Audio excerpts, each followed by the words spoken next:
neither syndicalist rhetoric about worker-run industries nor the facade of corporatist organization under fascism could hide its essential economic character from Ludwig von Mises. As Mises recognized, quote, "Never was there any question of the much talked about essential feature of corporativism, self-government of the various branches of trade and industry. The fascist government clung first to the same principles of economic policies which all not outright socialist governments have adopted in our day, interventionism. Then later it turned step by step toward the German system of socialism, that is all-around state control of economic activities," close quote. The division of labor economy implies the interdependency of productive activity in the service of consumers and therefore cannot coexist with autonomous industries run for the benefit of an alliance of big business and big labor that constitute the corporative. Moreover, Mises demonstrated that any system dedicated to limited state intervention inevitably moves toward central planning. What distinguished the fascist variety of interventionism was its reliance on the idea of stability to justify extending state power. Big business and labor eagerly allied with the state to obtain stability against what Murray Rothbard called business fluctuations, the ups and downs of particular markets that result from shifting consumer demands. They naively thought that state power could supplant consumer sovereignty with their own producer sovereignty over their industries while maintaining the greater productivity of the division of labor. At first, the fascists used state spending mainly for war to eliminate business fluctuations. Only after they became dependent on the state did the leaders of big business and labor realize that they had merely traded consumer sovereignty for state sovereignty. Soon after, they learned which one was the more exacting taskmaster. To extend their control, the fascists bolstered fiscal expenditures with debt and monetary inflation. Not only did they hope thereby to dominate more and more industries with their expenditures, but also to boost public support for their regimes by generating economic prosperity. Instead, their reckless spending and inflating set in motion the boom-bust cycle. They took the Depression as an opportunity to extend their power further by socializing investment with regulations while claiming that such measures would stabilize the business cycle. The fascists found a ready-made theoretical justification for stabilization policies in the work of John Maynard Keynes. Keynes claimed that the instability of capitalism emanated from the free play the system gave to the animal spirits of investors. Driven by bouts of over-optimism and over-pessimism, investors alternate between bullish spending and bearish hoarding, sending the economy into fits of booms and busts. Keynes proposed to eliminate this instability with state control over both sides of the capital markets. A central bank with the power to inflate the money supply through credit expansion would determine the supply of capital funding, and the fiscal and regulatory policy would socialize the investment of capital. In an open letter to President Roosevelt published in the New York Times on December 31, 1933, Keynes counseled this plan, quote, "In a field of domestic policy, I put in the forefront a large volume of loan expenditure under government auspices. I put in a second place the maintenance of cheap and abundant credit. With these, I should expect a successful outcome with great confidence. How much that would mean, not only to the material prosperity of the United States and the whole world, but in comfort to men's minds through a restoration of their faith in the wisdom and the power of government." Close quote. Keynes was even more enthusiastic for the spread of his faith in Germany. In the preface to the German edition of the General Theory, published in 1936, Keynes wrote, quote, "The theory of aggregate production, which is the point of the following book, nevertheless can be much easier adapted to the conditions of a totalitarian state than the theory of production and distribution of a given production put forth under conditions of free competition and a large degree of laissez-faire." Close quote. State control of money, credit, banking, and investment became the blueprint for fascist stabilization policy. Thus, the expansion of state control under fascism followed a predictable pattern. Debt and monetary inflation paid for state spending. The resulting expansion of credit led to the boom-bust cycle. The financial collapse of the bust resulted in stricter regulation of banking and socialization of investment, which permitted more monetary inflation, credit expansion, debt, and spending. The consequent decline in the purchasing power of money justified price and wage controls, which became the focal point of all-around state control. In some cases more slowly and in other cases more rapidly, fascism followed this path toward central planning. The Italian fascists began spending and inflating to co-opt big business soon after the March on Rome in 1922.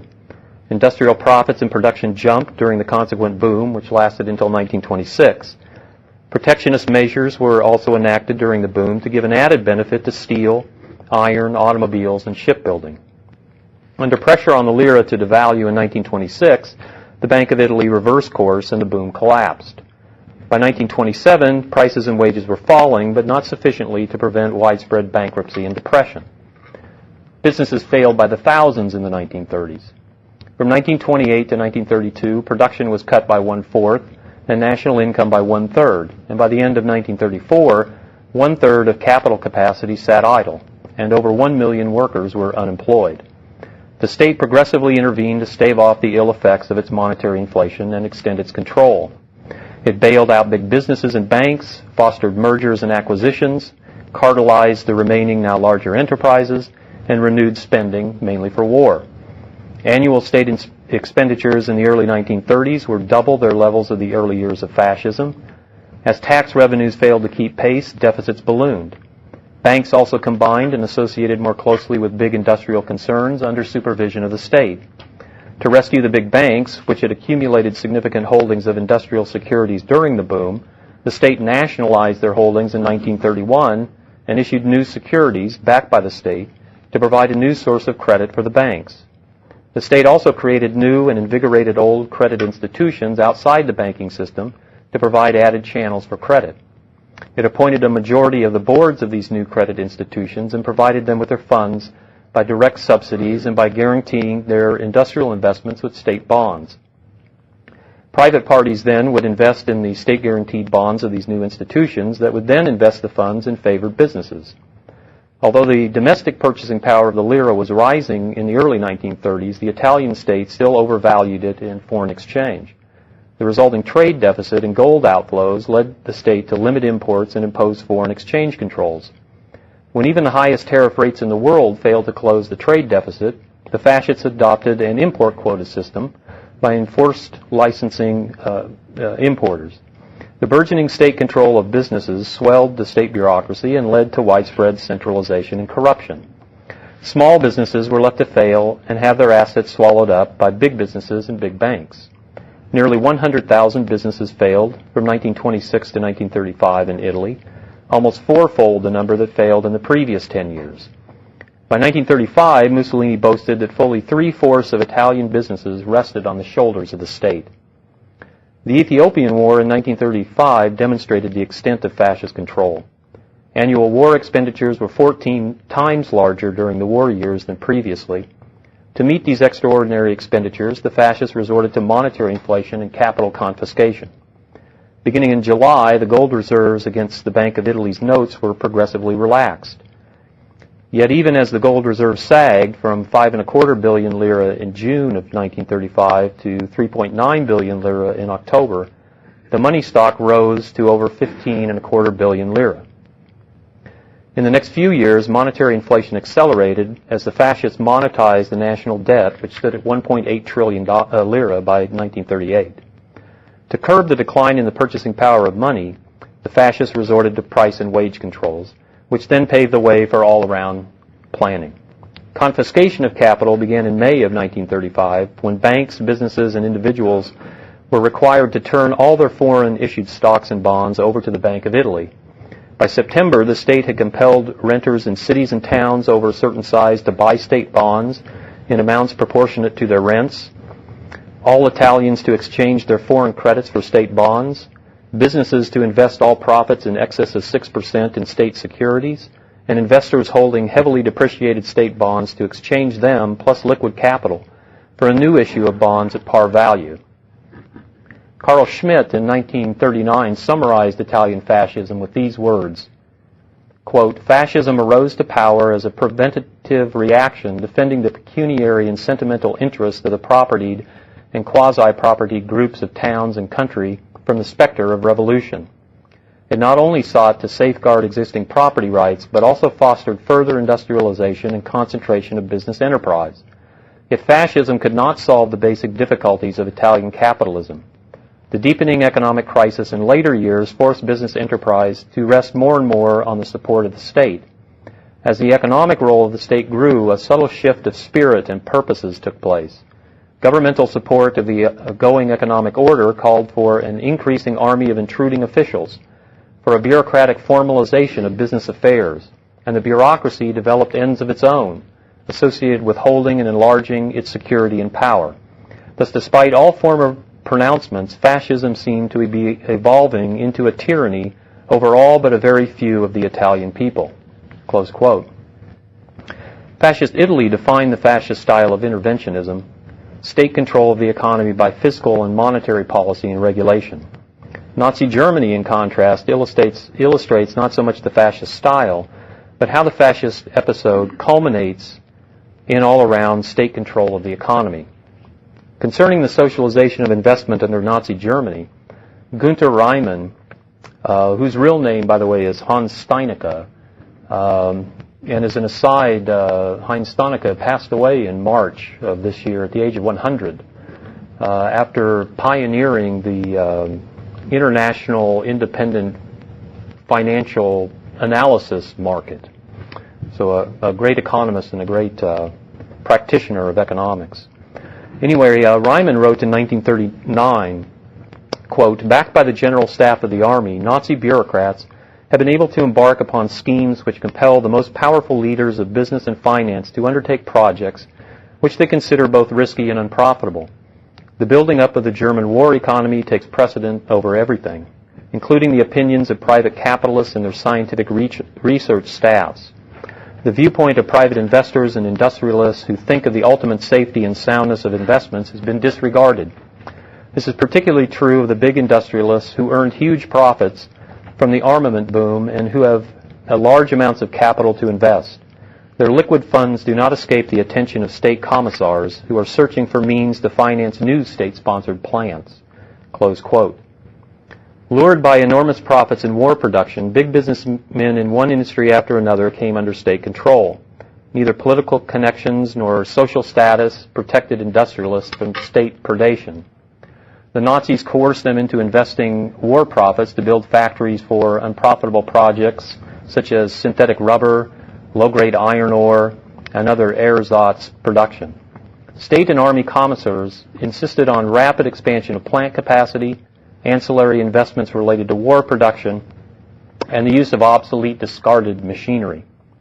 Along with directing investment at the point of bayonet, the Nazis confiscated the profits of industrialists and directed them to new construction. In addition to malinvesting capital, these policies retarded maintenance of the existing capital capacity. The state even forbade private investment to increase or replace existing profitable capital. Prohibitions against new entry were enacted, as well as closing down existing plants. And in the shrinking realm of private investment, the capriciousness of state bureaucrats could throw investment plans into disarray. The myopia of state planners led to the neglect of investment to maintain and improve what would become important wartime industries like the railroads. Reimann summarizes the situation with these words, quote, "The flow of capital is no longer regulated by a capital market which directs it into industries that are particularly profitable. The state has supplanted the capital market. It compels private capitalists to make investments in a future wartime economy and creates economic conditions which cause old investments to decline in value." Close quote.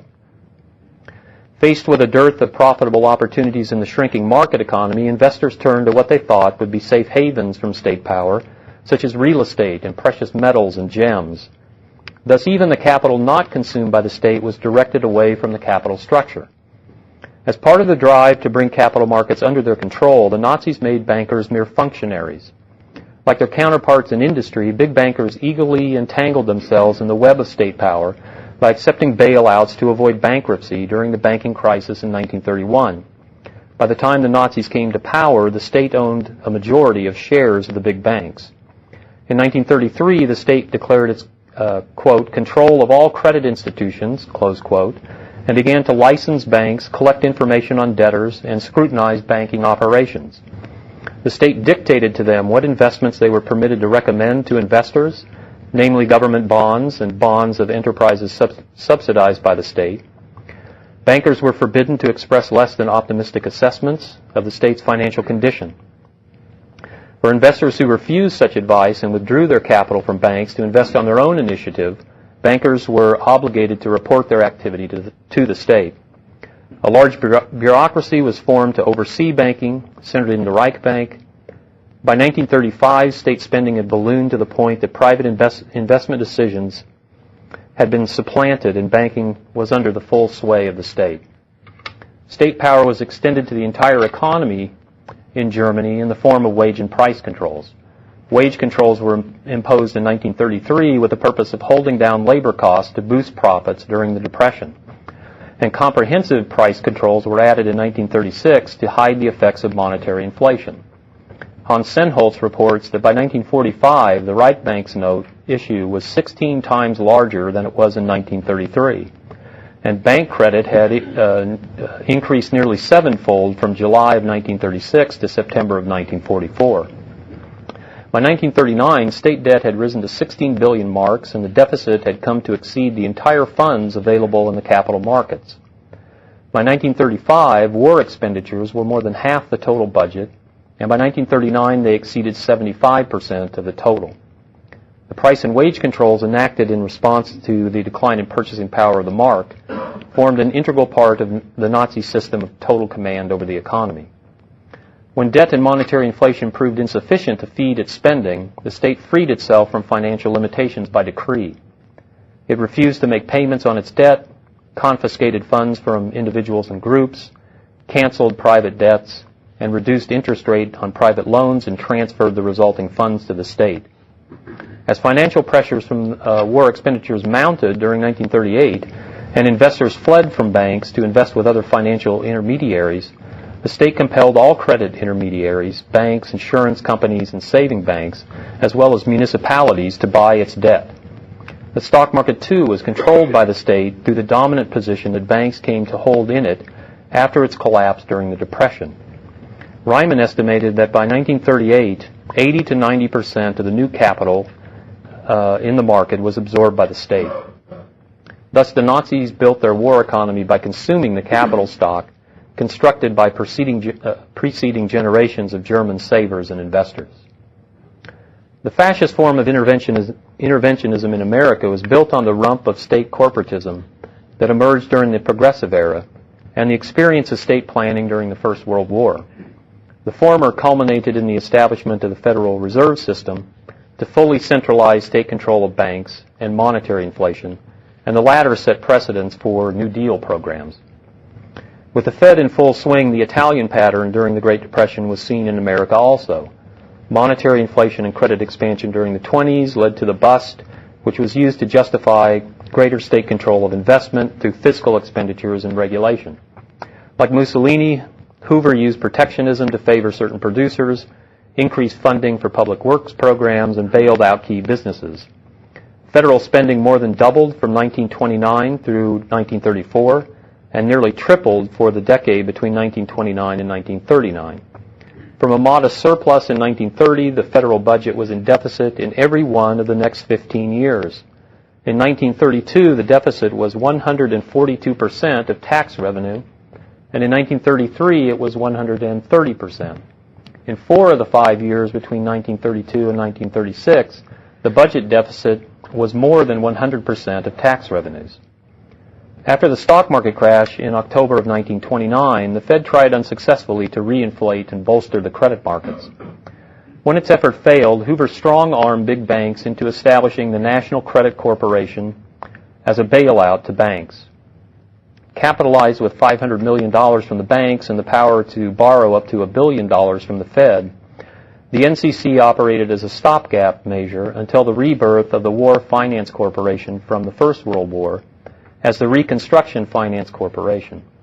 Born in January of 1932, the RFC was chartered to issue $1.5 billion in debt and to lend to distressed businesses.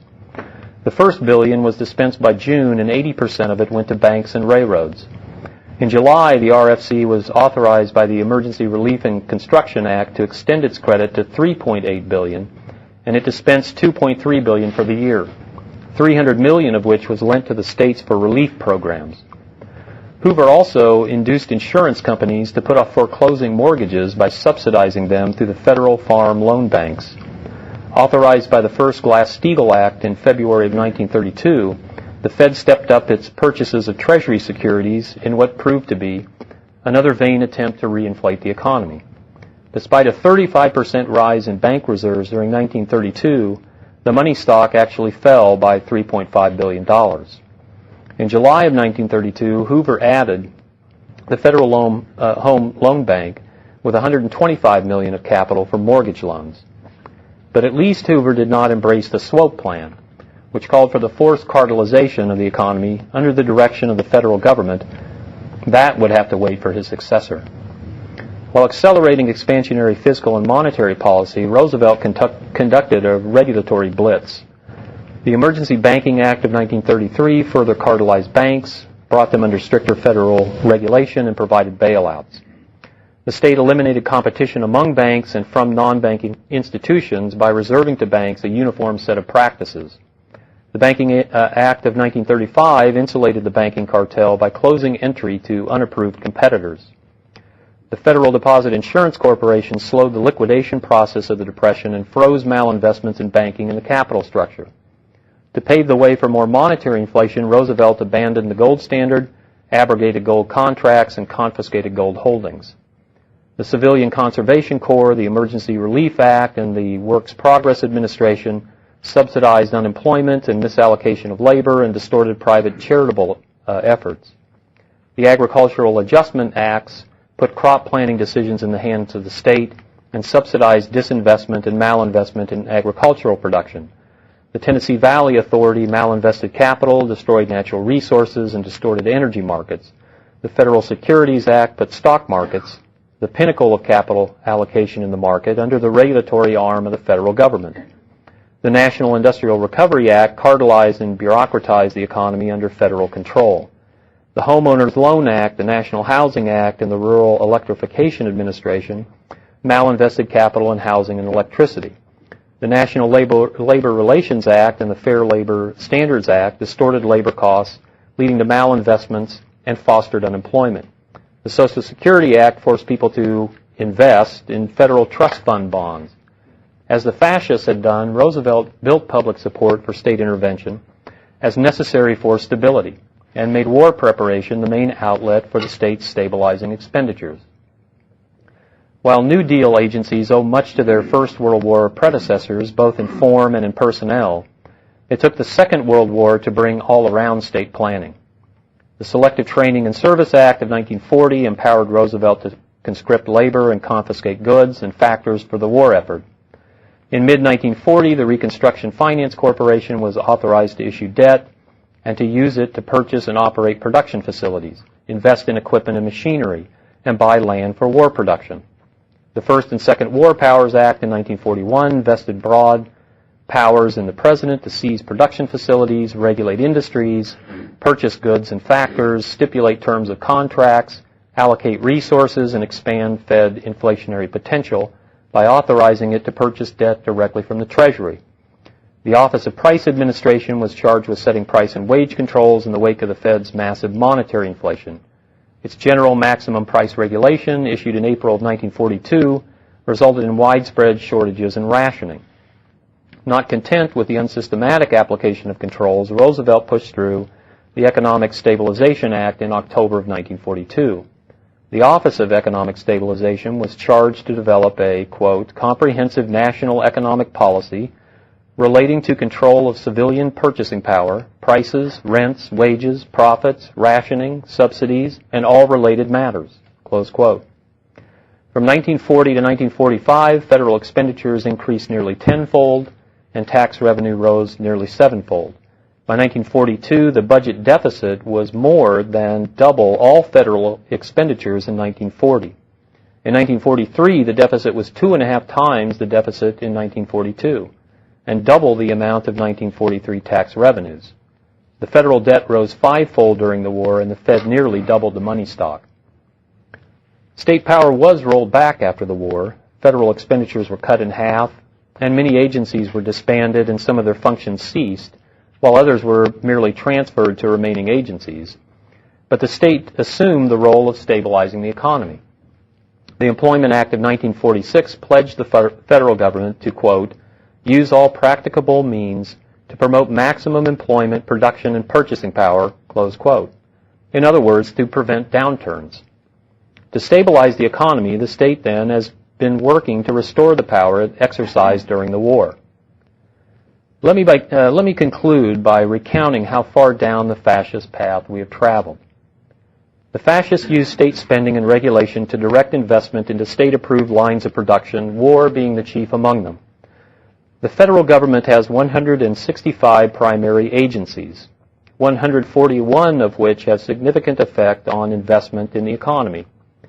66 of these impact investment by fiscal expenditures. The Departments of Agriculture, Commerce, Defense, Education, Energy, Health and Human Services, Homeland Security, Housing and Urban Development, Transportation, and Interior are among the major sources of such federal control.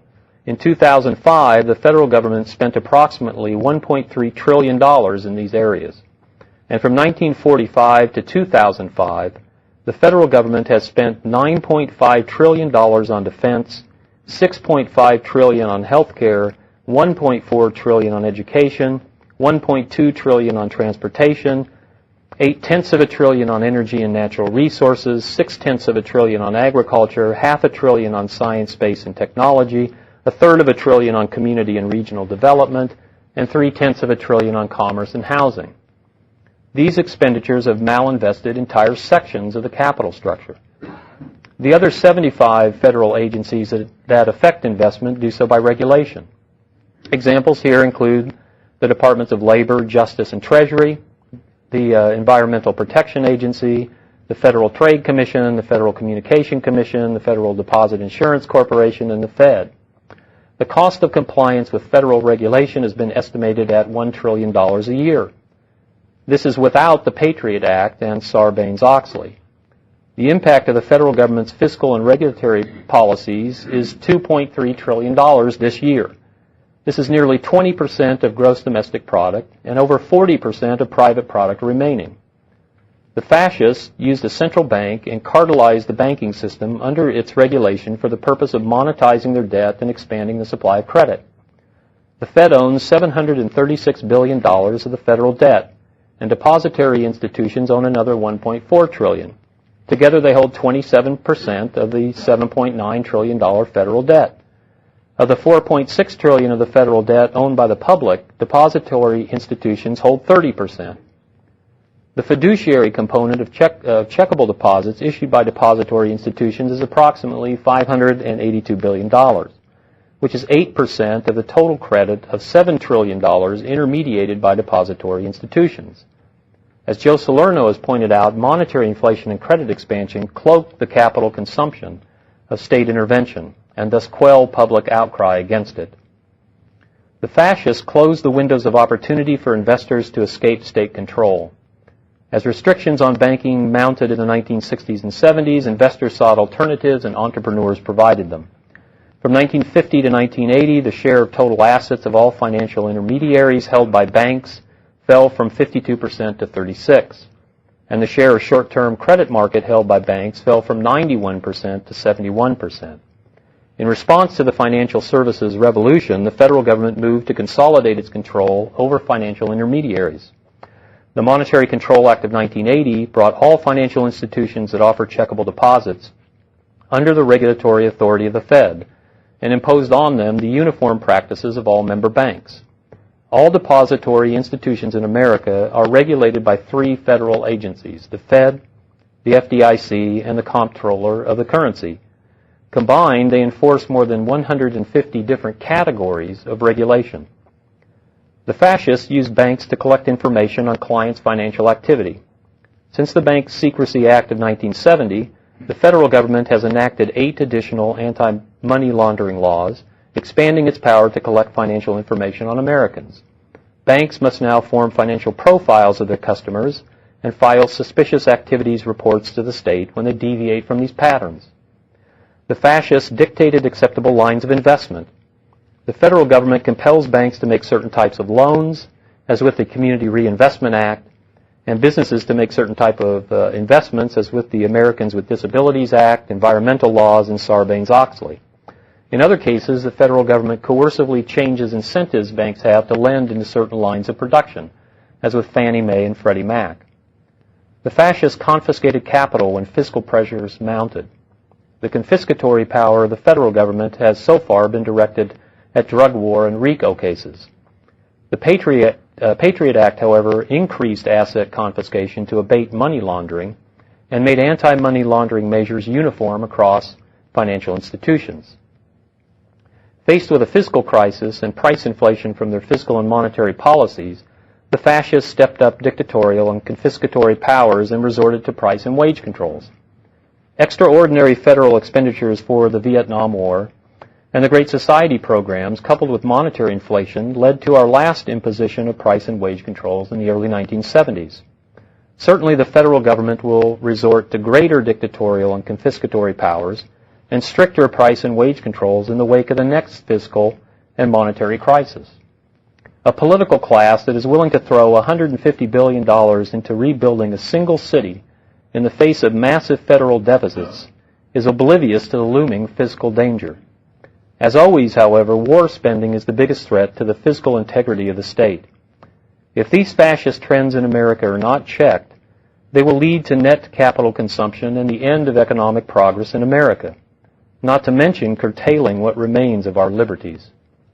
The Mises Institute is one of the precious few standing against these trends.